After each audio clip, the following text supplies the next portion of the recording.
Hello, everyone. My name is Beatrice. I am the founder of PD Buddy, and today I am here with Scott McLeod. Hi, Scott. Well done on pronouncing the surname. You did well. Hello. Scott is calling us from Scotland, and he is the co-founder of something very, very interesting for people with Parkinson's. It's co-founder of StrydAR, Parkinson's walking glasses. Scott, tell us a little bit more. What is it? What are Parkinson's walking glasses? What does it do? So we originally came up with the in fact 6 years ago when my friend who's a neurophysio um, came to me and showed me a video of someone walking around his living room with a Parkinson's stoop and a Parkinson's shuffle. He on one side of the living room there was like A4 sheets of paper. And when he walked on the A4 sheets of paper, his posture improved and his gait improved. It's like his Parkinson's walk disappeared. Um, and I thought that was a magic trick, or at least fake. But Dave told me that no, this is a process called visual cueing. First time I ever heard of it, and it's something that's used in clinics all over the world.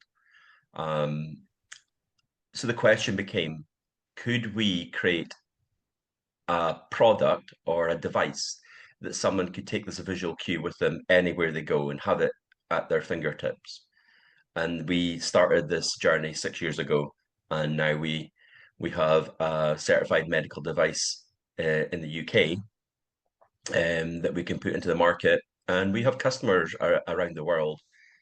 Um, so the glasses are they just look like normal sports sunglasses, cycling glasses, running glasses. They're pretty cool. They're photochromatic, so you're seeing them quite dark. I have a light in front of me, but in when the light goes, they lighten up, so you can see how clear they actually are. But the magic of the glasses comes from this optical engine inside. So what that does is it projects a visual cue in the upper peripheral vision of the wearer. It's like a hologram, and it's a yellow fluorescent line uh, that's horizontal, and it just sits. So if someone was standing maybe 2 meters in front of you, the line would sit on top of their head. Now you're not meant to focus on the line or use any of your cognitive energy to gamify anything. It just is working through your peripheral vision. So you need to see it and you need to be aware that it's there for your brain to see it. And then all the magic is happening behind the scenes. And we can go into that in more detail if you want. But that's basically what our glasses do: is they take something that is in the real world, this visual cueing, and we've created a digital version of that. So when you put the glasses on, you reminded me of Tom Cruise going to in Top Gun. So what is the visual cueing technology? It's interesting you mentioned Top Gun. Let me sort of take you where the birthplace of this the optical engines start from. So the company that make this part for us, they actually make the heads-up displays for fighter pilot helmets. But the interesting technology is it's a part of the technology they call focused infinity, which means that although it's only focusing, the line is only being projected on the lens. It actually looks like it's floating around 2 meters in front of you, and that's where the kind of real magic from the glasses comes from. But in terms of visual cueing, um, I mean, we've known about visual cueing for decades. The traditional visual cues like lines on the floor or tiled surfaces or anything that is a visual reference. And what that can do with anyone with a neurological movement disorder, like Parkinson's, but others, is it can give a visual reference. But the way a traditional cue works is it requires someone to look at the cue, whether it's a line on the floor, and step over it. So they're using their core vision and they're using their cognitive energy to look at the line. The other thing that they're also doing is they're looking down. And that's kind of like the opposite of what you want to do with someone that has a, mobility issue. It creates all sorts of issues like lacking in confidence and that kind of thing. Where ours differs from a traditional visual cue is that as we were developing the glasses and we tried 80, 90 different types of visual cues, in the lower peripheral vision, things that moved, we actually discovered, and this is just through trial and error, that a visual cue in the upper peripheral vision had this added advantage. It still worked as a visual cue, so it still had all the benefits of visual cue, but had this added advantage of improving posture. So the minute someone put the glasses on almost instantly, in most occasions, in most circumstances, it is instantly.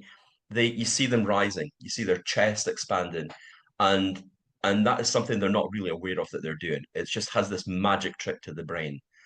And in the peripheral vision, the part of the brain that's processing that information is more automotive.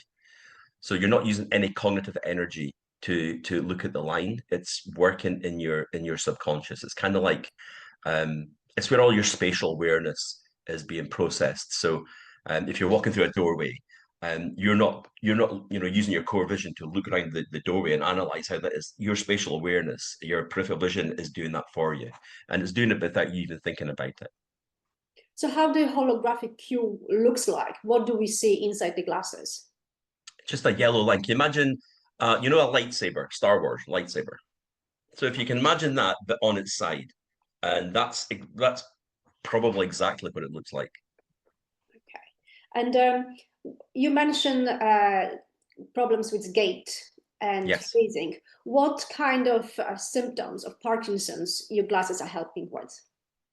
So in terms of mobility symptoms, our glasses can improve posture, improve balance, and improve the length of your stride, so your walking gait. It kind of goes back to kind of reverses your Parkinson's mobility and goes back to more a natural walk. So it's a more fluid walk. So although we say our glasses don't necessarily help you in a freezing episode, they may not. What we do say is because your mobility is more fluid, we reduce the freezing episode. So someone who would maybe freeze as they walk through a doorway, and that is kind of removed. Or someone who has a fascinating walk when they're doing a turn, that is somewhat removed. So these kind of fascinating and freezing episodes are reduced because the body is have a more fluid and natural walk to it. Have the people who already have the glasses, have they reported any other additional improvements to the other symptoms apart from better walking? Yeah, they do. All anecdotal. But we have around 60 members at the moment. Some of the things that they'll one of the things we hear the most is that there's a reduction in pain, like muscle pain and muscle cramping. That's reduced. Improvement in sleep patterns are a common one that we get told. So someone who has issues sleeping, and we have one customer who only wears his glasses 15 minutes before he goes to bed, because his medication works for his mobility throughout the day, but his biggest issue is his sleep. So he wears them 15 minutes before he goes to bed, and then that relaxes his muscles, and so he has a better night's sleep. Um, Interesting. yeah. So other things, improved confidence is huge. Improvement in confidence, and I think because their mobility has been improved, their posture, so they're looking out instead of looking down. That in itself is improving someone's confidence. They're looking at the terrain ahead of them. The seeing the terrain like 10 meters away, as opposed to always looking at the ground. So there's that. But also, as their mobility improves, they get more confidence to do things. They get more independence. And then the magical one happens is they get hope and they have joy. And that brain chemistry that gets created from that hope and joy is magical. And it's almost like a flywheel that starts with the glasses, and with them, they have to be involved. They have to wear the glasses and adopt these glasses into their daily routines. But when they do that, everything just starts to click into place. Now, it's important to say that we don't have a 100% success rate. It's a visual cue. Not everybody is susceptible to a visual cue as much as the next person. We see about a 75% success rate in the glasses that we send out versus the glasses that we get returned. But people don't always return them because the glasses don't work. They'll return them because of an illness, or return them because they have a lack of support. So where we see the most benefit is when someone is wearing the glasses and they have a team, a small team, but just some cheerleaders around them, whether it's a spouse or family or a care team. But when someone has that team and that's able to take videos of them walking and show them the differences between their before and after wearing the glasses, that really helps to resonate with the person and for them to say, yeah, no, these glasses now are part of who I am. And that's what we say with our members, is when they talk about the glasses, they very much talk about my glasses do this, my glasses do that, when I wear my glasses. And we don't want people to wear them all the time. Some of our members do. I mean, Eddie behind me, Eddie's our oldest member. Well, our longest member and oldest. Eddie must be 87 now. Eddie took part in our pilot study like 5 years ago, and he had such a fantastic experience with the glasses. We never had the heart to take them off him again. He actually asked us, or asked the university that they were carrying out the study, if he could keep the glasses for another month. And when they asked him why, he said because without the glasses, he needed to use his relator. And with the glasses, he didn't need to use the relator. His granddaughter was getting married, and he wanted to keep the glasses for the wedding so that he could walk into the church, in his words, like a soldier, instead of going in with a walker. So I mean, Eddie's main issue was balance. He used to fall all the time, and the walker was really there as a security blanket for him. But he never had the confidence to walk without it, and the glasses gave him that confidence. And the difference is night and day. And we have Eddie. We created an interview with Eddie, and it's on our website. So there's a long interview with Eddie and his wife, and some videos on there that people can see. Oh, that's But yeah, lovely. 5 years. Now, the other interesting thing of Eddie is Eddie's had Parkinson's for 35 years. His neurologist in the last 5 years has said that his Parkinson's hasn't got any worse. Now, we don't know if that's to the do with the glasses. Eddie believes it is, and that's fine. I'm happy for him to believe that, but that's anecdotal. But yeah, that's his experience. And when I first met Eddie, he was depressed. He was talking about end of life. He was talking about how Parkinson's was taking stuff away from him. And Eddie stays about an hour from me. And anytime I'm in the area, we'll go and visit and we'll have a coffee. And every time I go now, he just tells me jokes the whole time I'm there. He has this like youthful energy about him now, which is magical. Wow, this is a really lovely story. Thank you. We're definitely gonna have to look it up, Eddie's story. Yeah. You mentioned Eddie wants to use it all the time. Exactly. My next question is how often people are supposed to use the glasses and when? Only when they are walking, or and also did people notice any dizziness or any other side effects? Right. Okay. So lots there. They when someone has a positive effect with the glasses and they have a leaning forward posture, it can cause a little bit of dizziness. Um, People will say like, "Oh, I felt a little bit, like motion sickness." I mean, sickness is a strong term, but it's actually a positive thing. It just shows that the improvement in the posture and the fluid in the inner ear is kind of finding a new equilibrium. Can't say that word.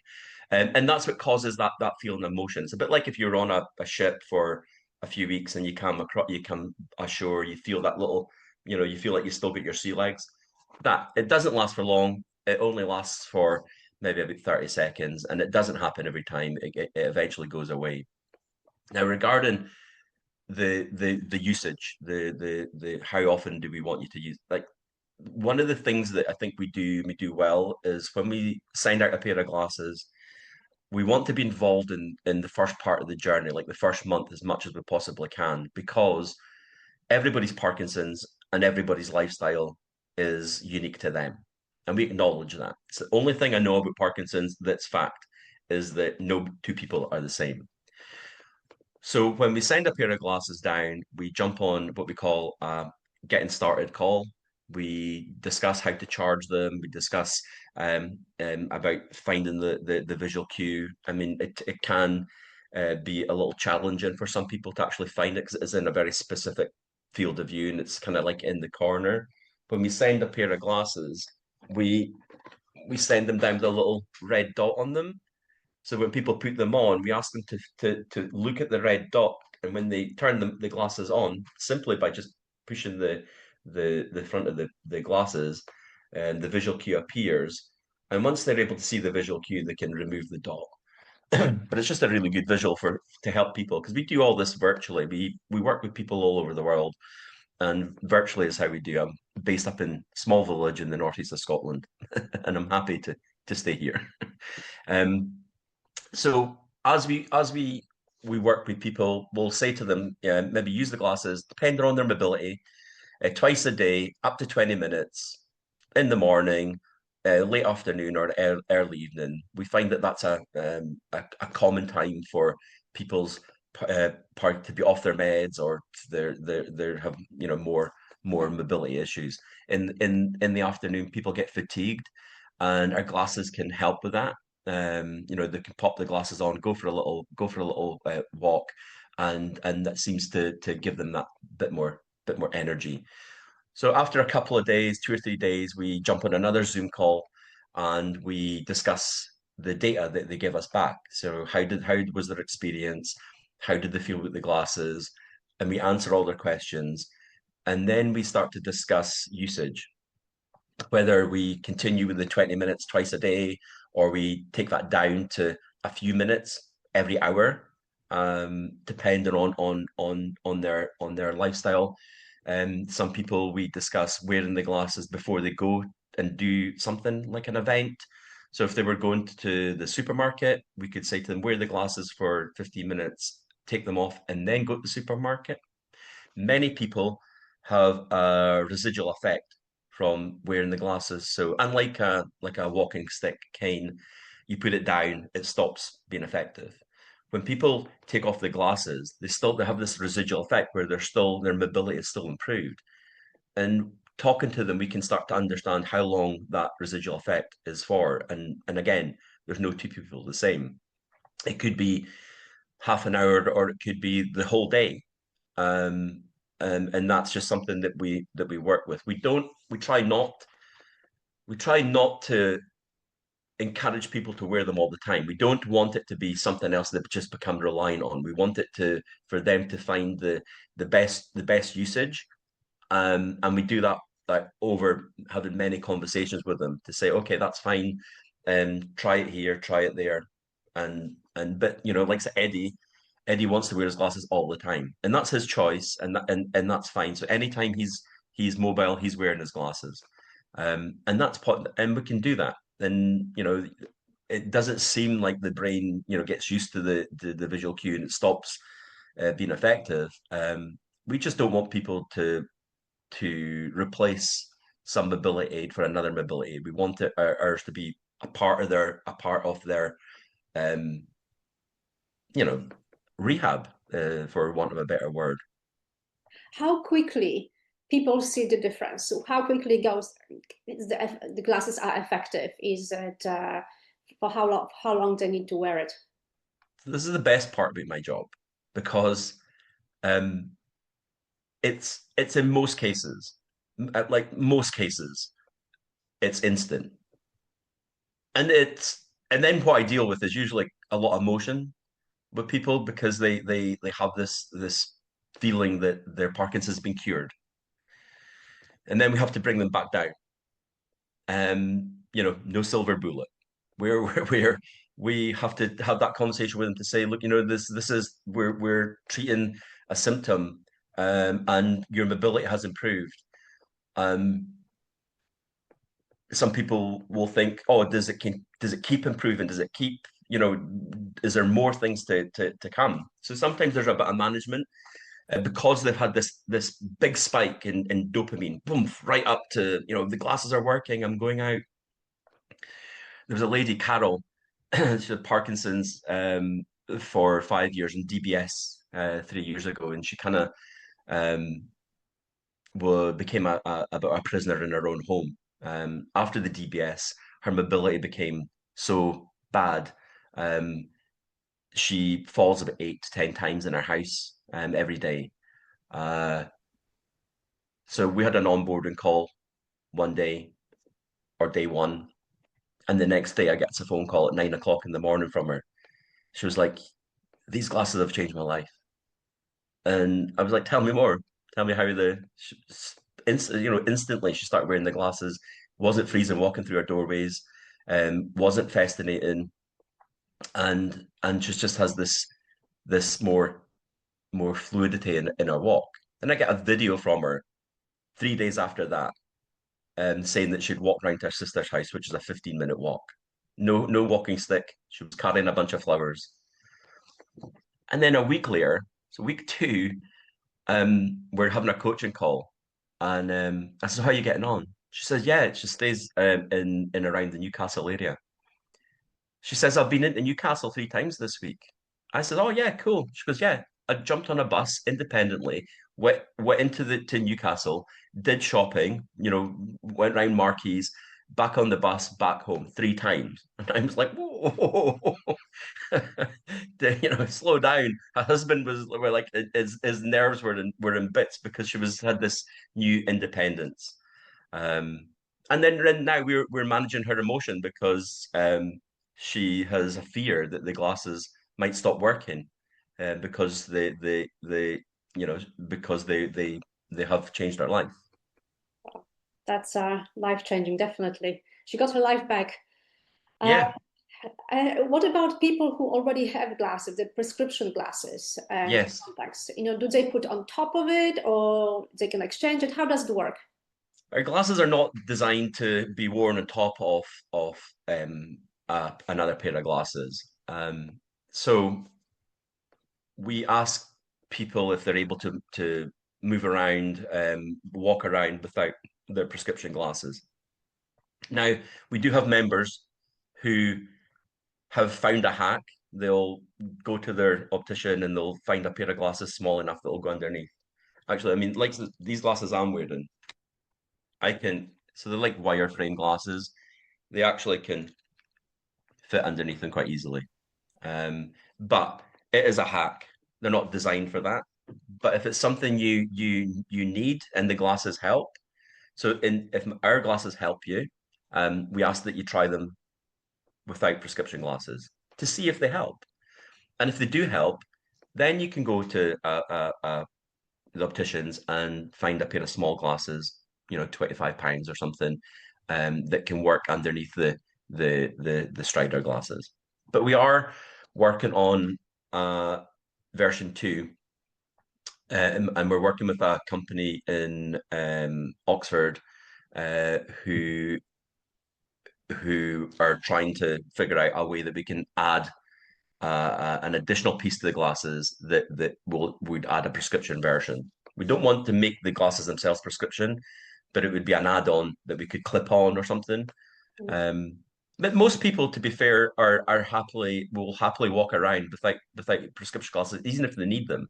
And we're not asking people to go shopping and look at labels and read things. It's just usually to begin with, it's around their home. Okay.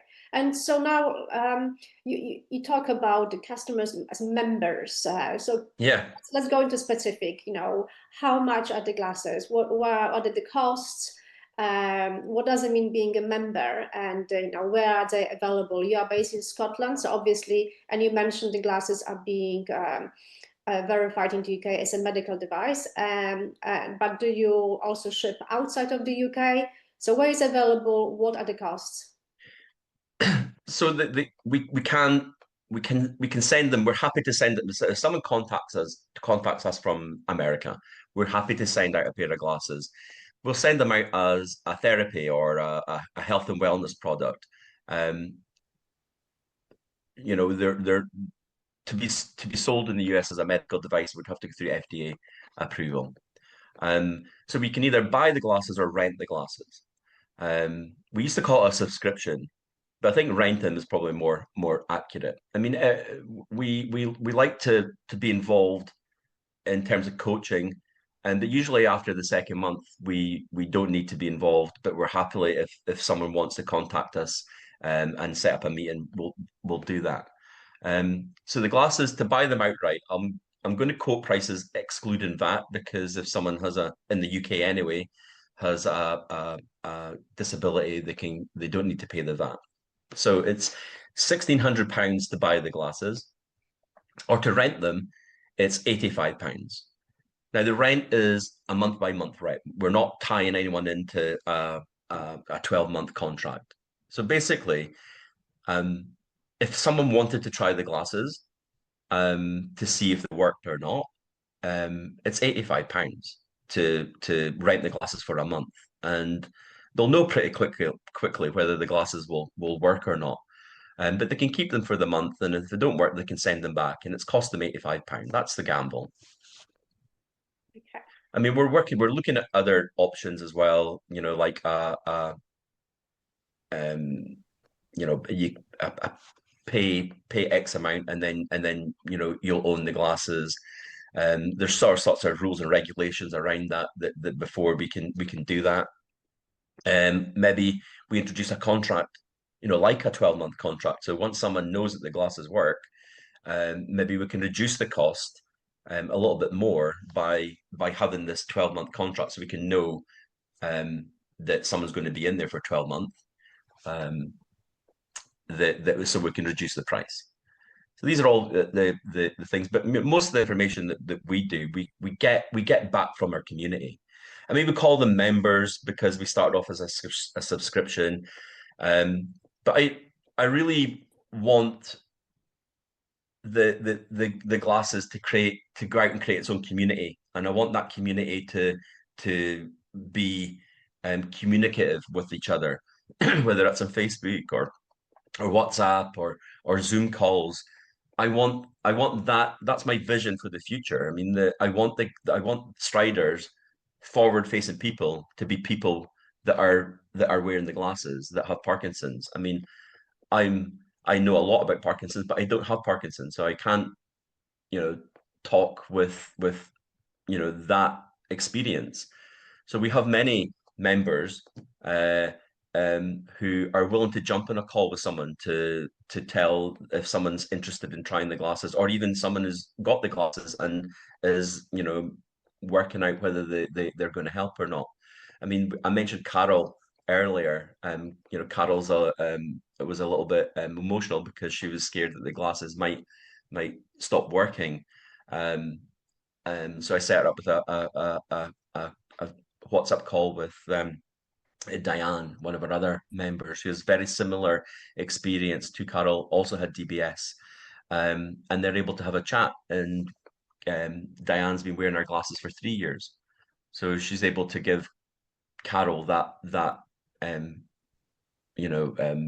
knowledge that her glasses are still working for her, and she can go on holiday and have all these experiences because of the glasses.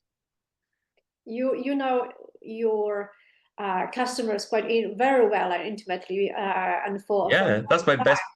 That's what I love.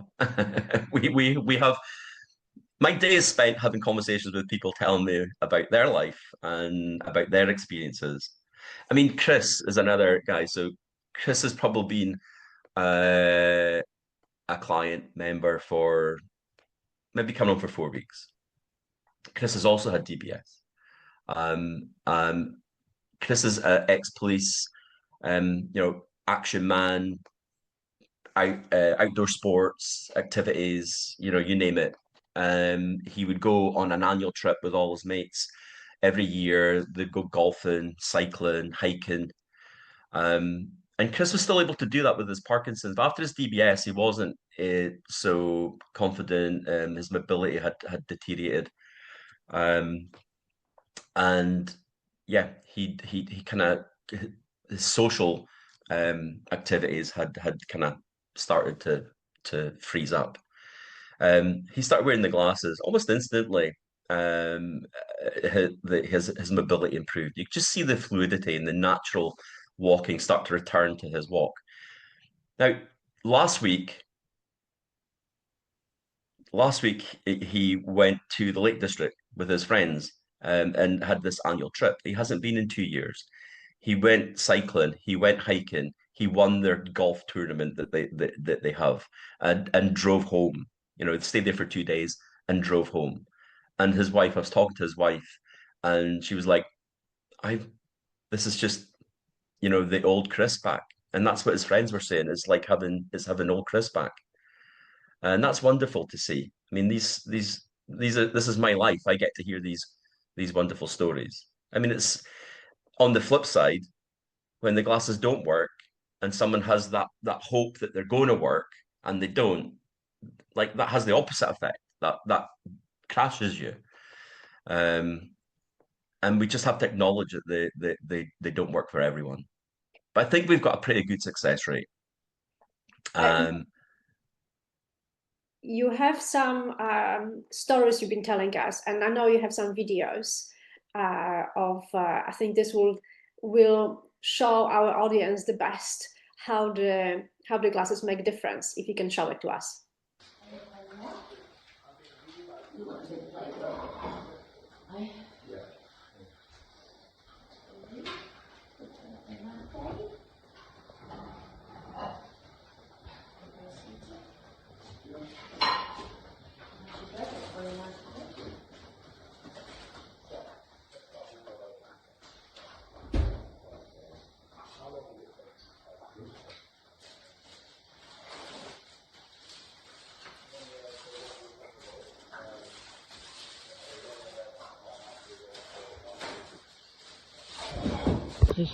You're struggling again.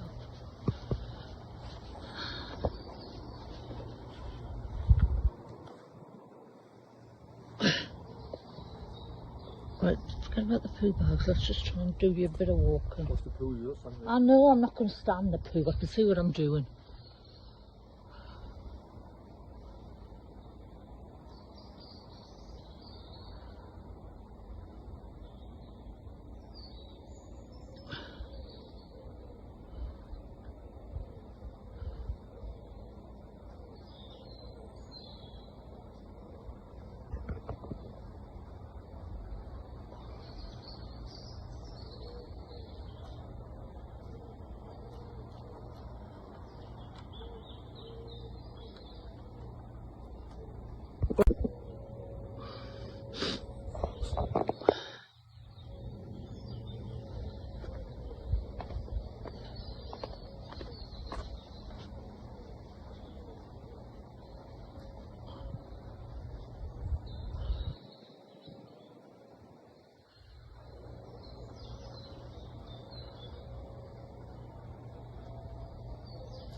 Enjoy Costco. Enjoy Costco.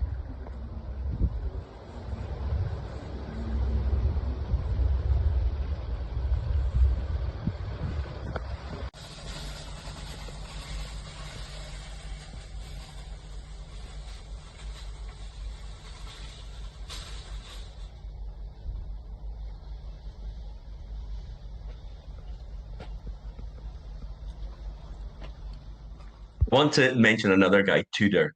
So Tudor's 87, sorry, 82, has Parkinson's. But he had an illness and he was in hospital for quite a while. When he came out, his mobility was just absolutely non-existent.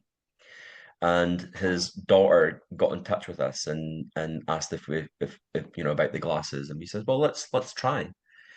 So we have a video of the first day that Tudor wore the glasses, and you know, and we have a video of him like before he actually wore the glasses, and then there's another video they sent us like almost a month later when he was walking into a shopping center, a supermarket and with this trolley, and the difference is just like it's a different person. You would not know. You would think that the side by side videos, you think it was a different person. So there are lots of magical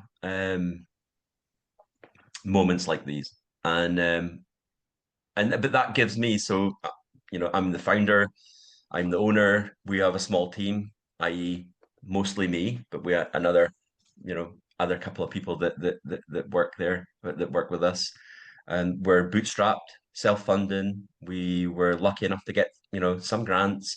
We won a competition, a Scottish competition called Scottish Edge. So we won a bit of money with that because we won the competition. But for the most part, it's our own money that we're putting in and reinvesting back into the company. And you know, sometimes it is challenging. Every day you got to get up and do this, and you know, you wonder if you know if you're going to get to serve enough people. So we have three problems. We have an awareness problem, a trust problem, and a credibility problem. And when we can address all of them, then I'll be able to relax. So what's next for StrydAR? Any new, you going to add other technologies to the glasses? You mentioned version 2. What's the, if there's any other technologies you can combine with the visual cueing? I think we're at the cusp of a new category of you know health. I think healthcare eyewear has huge potential. I mean, we focused on the visual cueing aspect of things, but you know, you think of dementia, Alzheimer's. You know, if they had a pair of glasses that could recognize people or help someone, you know, a family member who stays at a different side of the country to, you know, watch them make a meal, or anyone that needs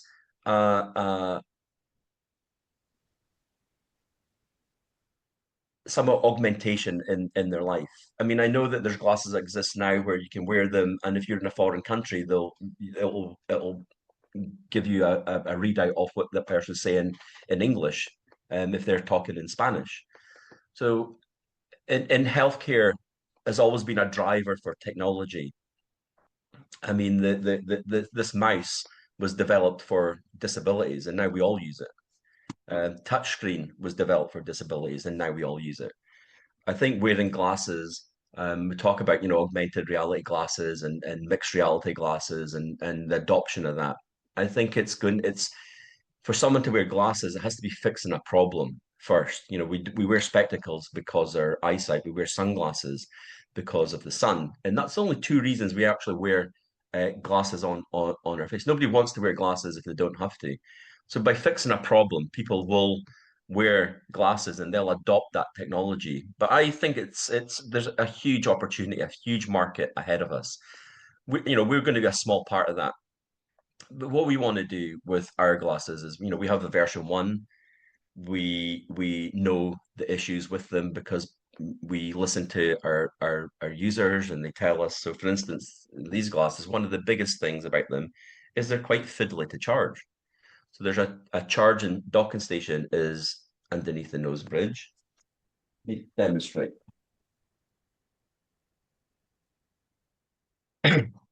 So what someone has to do is they have to put it in the right way. They have to fiddle around and then clip it in.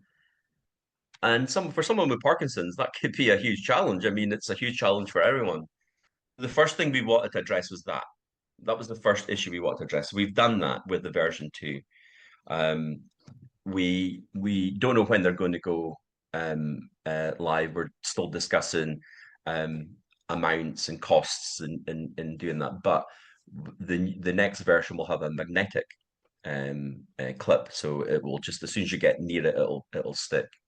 We're in that version of glasses. We hope to address the prescription version, and we will listen to what people are saying, what they need. We don't want to overload it with features. I think the magic of what we've done is that we've kept it simple. We've kept it just doing one thing. and one thing really well, the visual cue. We don't want to complicate it. I mean, once you start complicating this type of technology, then you have to take in, phones and all sorts of things like this would have to be tethered to a phone if we wanted to make it dynamic, and give us information. So we'll just wait and see what the users want. Sorry, I'm just gonna charge my computer. So we want to take our lead from first principles, from what our users, our members, what they are asking for, and it may be just they want a choice, which is something that we get asked for. Oh, do they come in different colors or do they come in different shapes? And yeah, we would love to do that, but first let us fix the mobility problem, and then we'll work on how individual they can be. Scott, it has been absolutely lovely speaking to you. Thank you so much. If you want more information or email directly with Scott, easy to find them. We'll leave the information below in the description on the interview. And also you can find them obviously on a PD Buddy app, which is free for people with Parkinson's and their families, in the directory. And Scott has been very kind to give a discount for PD Buddy members, which you can find on the app over there. Thank you so much for this. And usually I also ask the questions about trials, about working with university. And we have at the very end, I said it to the end because there's a very nice interview with the Scottish TV, which talks about the study with the Robert Gordon University in Aberdeen. Yeah. Thank you very much, Scott. Thank you. Thank you. Good luck, everyone. Bye-bye.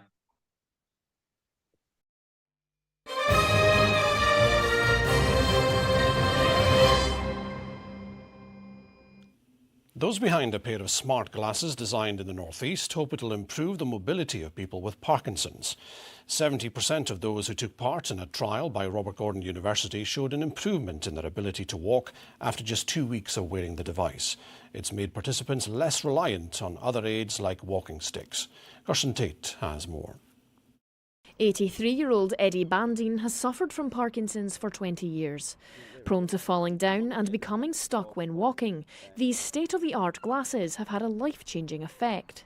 The difference is remarkable. Before the glasses,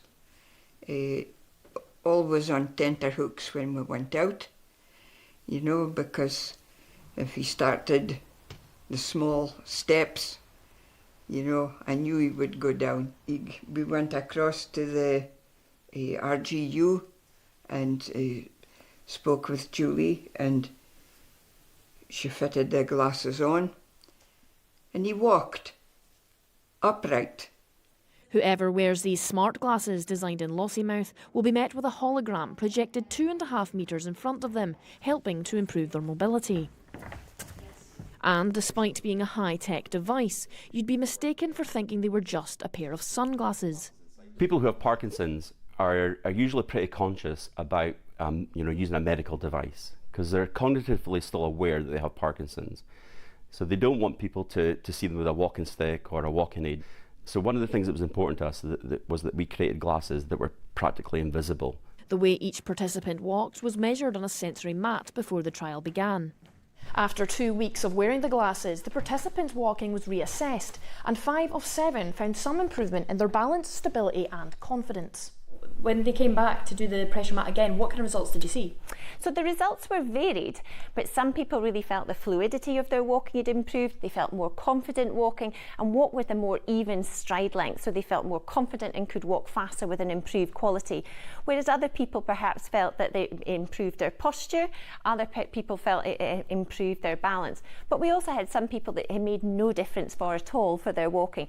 It's hoped this northeast development will have a global reach and improve the lives of the 12 million people living with Parkinson's around the world, and allow people like Eddie to live the most independent life possible. Kirsten Tate, STV News.